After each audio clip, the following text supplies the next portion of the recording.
Meu nome é Gabriel Belo e esse é o Primeira Análise.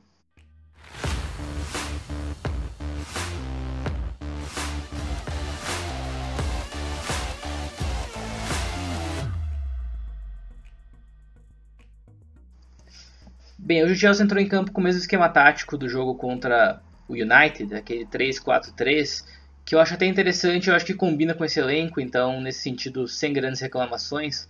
Tem algo que eu acho importante, por exemplo, naquele jogo contra o United, teve uma questão que envolvia ali o Asp e o James, porque o Aspilicueta ele posicionado ali na linha de defesa, na linha dos três zagueiros, ele é um jogador que ele oferece uma imprevisibilidade ao adversário. Ele pode tentar jogadas com lógica diferente, lógica que um zagueiro, de modo geral, não tentaria. Então, naquele jogo, por exemplo, o James ele abre o espaço pelo centro, o Asp vai pela direita, faz o cruzamento e sai aquele gol do Giroud. Então, é o tipo de jogada que faz muito sentido dentro desse esquema. Hoje acabou não acontecendo, até porque o adversário era mais forte, estava mais preparado, mas de modo geral é um esquema bom.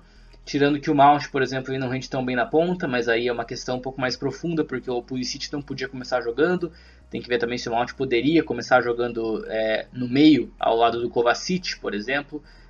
Se isso não seria ofensivo demais. Eu acho que é uma tentativa que até vale para jogos em que o Chelsea tem que propor um pouco mais. Hoje não era tanto o caso, mas já é bom deixar registrado que o Mount é muito mais jogador de meio do que de ponta. E agora falar um pouco mais de coisas do jogo mesmo, coisas que aconteceram hoje.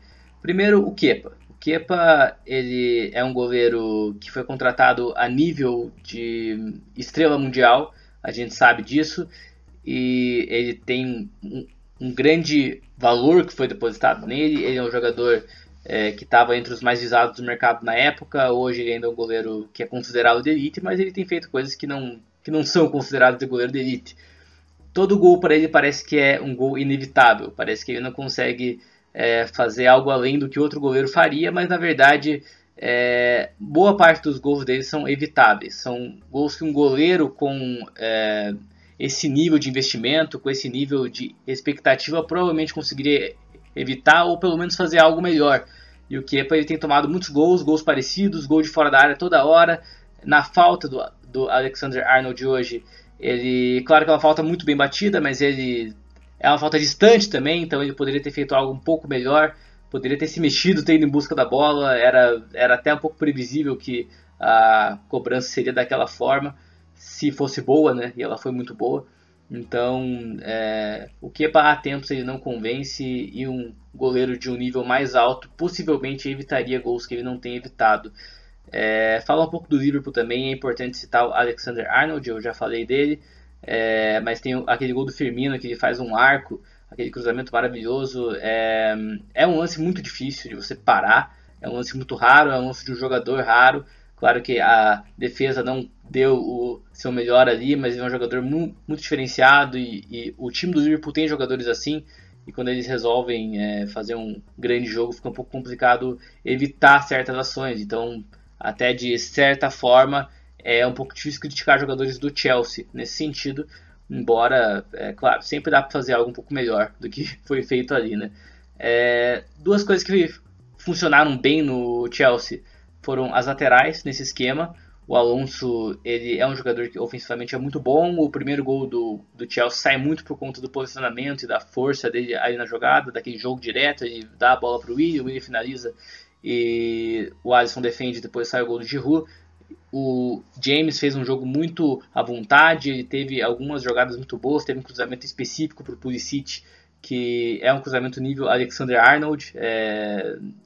Enfim, claro que é só um lance, né? Mas ele tem melhorado, ele tem mostrado mais confiança, e isso é importante porque ele é muito jovem, muito talentoso, e esse esquema que libera os laterais faz sentido nesse elenco. Claro que na próxima temporada tudo muda. Também, e agora, claro, deixar um destaque principal para o Pulisic, porque o Pulisic é um jogador de talento mundial, algo que não se esperava tanto até dele. Ele chega em uma condição que ele não vinha na melhor das fases lá no Borussia Dortmund, até muito questionado esse valor que foi pago, se valia tudo isso, ou se foi só um ato desesperado do time que sabia que não ia poder contratar. mas está se provando totalmente o contrário, é muito gelado, a jogada que ele faz no primeiro gol é incrível, depois ele, naquele contra-ataque do segundo gol dele, passa do Hudson-Odoi, ele tem toda a frieza, gelado demais para conseguir definir a jogada, tirar do Alisson. Claro que também tem que a defesa do Liverpool não estava nos seus dias mais inspirados, isso é algo que deve ser levado em conta, mas temos que dar muita confiança, depositar muita confiança no Pulisic para ele já entrar na próxima temporada como protagonista. Teremos outros protagonistas no elenco, mas ele deve puxar aí a fila porque ele tem feito por merecer. O jogo de hoje é um placar alto, um jogo de muitos gols, mas um jogo de um Chelsea que também tentou muito. É importante falar isso. O Lampard, ele geralmente sabe ler bem o jogo, ele sabe colocar o time dele de uma forma coerente, de acordo com a fase do jogo. Hoje o Chelsea chegou perto de empatar, acabou não conseguindo, sofreu um último gol de contra-ataque que matou tudo, um lance que o Jorginho falhou um pouco, mas enfim, acho que é um jogo em que não ficam tantos pesados assim, porque o Chelsea fez um jogo valente, teve momentos em que tomou gols por falhas defensivas, teve a falha do Willian também ali no primeiro gol. São todas questões que devem ser levadas em conta, mas também no fim das contas a gente tem que dar o crédito aí para uma equipe que soube jogar de um modo geral, que conseguiu sentir o jogo, que conseguiu fazer algumas coisas interessantes, principalmente o Pulisic, claro, que vem numa fase maravilhosa e é um grande nome para o futuro e para o presente do Chelsea. Vamos para os últimos 2 jogos da temporada e esperamos que esse primeiro ano do Lampard, que já é bem interessante, se encerre ainda melhor. Um abraço e até a próxima.